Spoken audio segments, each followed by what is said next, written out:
Hey everybody, welcome to Lily's Lounge, and today I'm going to be reading you a book called Too Many Frogs. So if you have this book, go get it and you can read with me, and let's get started. Too Many Frogs.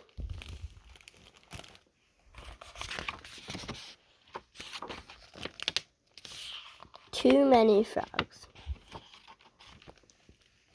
Rabbit lived by himself in the hollow of an old tree. He cooked for himself, he tidied up after himself, and at the end of each and every day he read himself a story. It was a simple way of life. No fuss, no clutter, and Rabbit liked it. But one rainy evening he heard a knockity-knocking at his door. "It's Froggy," croaked the deep voice. "Don't care for the storm." Rabbit opened the door. "I was about to read myself a story." "Love to listen," Froggy cried. He hopped right inside. "Don't mind, do ya?" "I suppose not," said Rabbit. So Froggy listened while Rabbit read his story. "Well done," he cheered when Rabbit had finished. "Storms ended too. Thanks for your kindness. Toodaloo."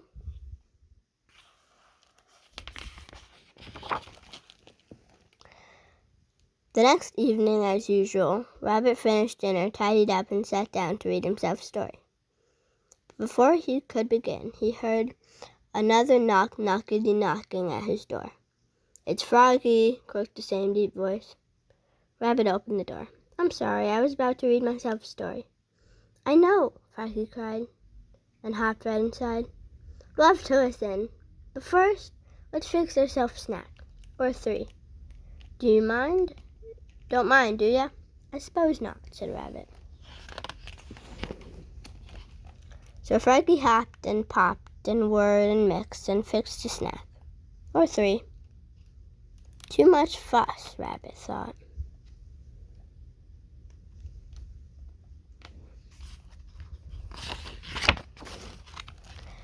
But Froggy listened while Rabbit read the story. "Well done," he cheered when Rabbit had finished. "Snack's gone too. Thanks for your kindness. Toodaloo."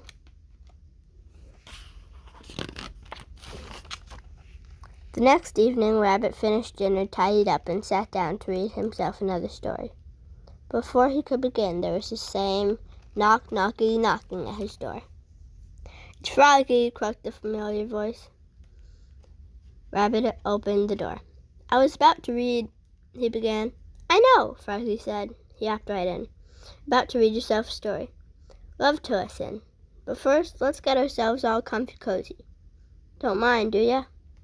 "I suppose not," said Rabbit. So Froggy fluffed and puffed and mushed and smushed and piled up billows of pillows. Too much clatter, Rabbit thought. But Froggy listened while Rabbit read his story. "Well done," he cheered when Rabbit had finished. "Bedtime, too. Thanks for your kindness. Toodaloo." The next evening, Rabbit finished dinner, tidied up, and sat down to read himself a new story.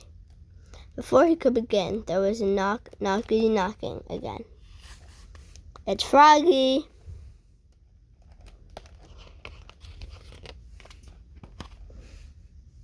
Rabbit opened the door. "I know," Froggy said before Rabbit could say a single word. "You're about to read yourself a story. Love to listen. But first, meet my family. Been telling them all about you and your stories. Love to join us. Don't mind, do ya?" Rabbit looked at Froggy's family. Big frogs, little frogs, dozens and dozens, all wearing t-shirts.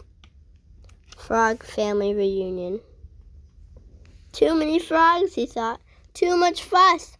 Too much clatter. "But I do mind, Froggy," he said at last. "You do?" Froggy asked. "I never invited you in," Rabbit explained. "I never invited you to fix a snack. I never invited you to get all comfy cozy, and I never invited your family to join you. So I do mind, very much indeed. Uh-oh, croaked Froggy. This will never do. Thanks for your kindness. Toodaloo. Alone at last, Rabbit sat down to read himself a story. For one anxious moment, he waited for a knockity knocking at his door. It never came. Don't mind, do you? He asked himself with a chuckle. Most certainly not, he answered himself, and began to read. It was a good story. But something was missing. Snacks made a good story better, he thought. He fixed himself a snack and read on. It was a very good story. But something was missing. Pillows made a good story better, he thought. So he fluffed himself a pillow and read on. It was an exceptionally good story, but something was still missing. Rabbit blinked once. He blinked twice, and then he sighed. It's Froggy, he told himself at last. He loves to listen. Rabbit opened his door. There sat Froggy and his family, waiting patiently to say they were sorry. Never meant to be rude, said Froggy. Brought you a t-shirt. Frog Family Reunion. Thank you, Rabbit said. I was about to read a story. Would you like to join me? Love to listen, cried the frogs.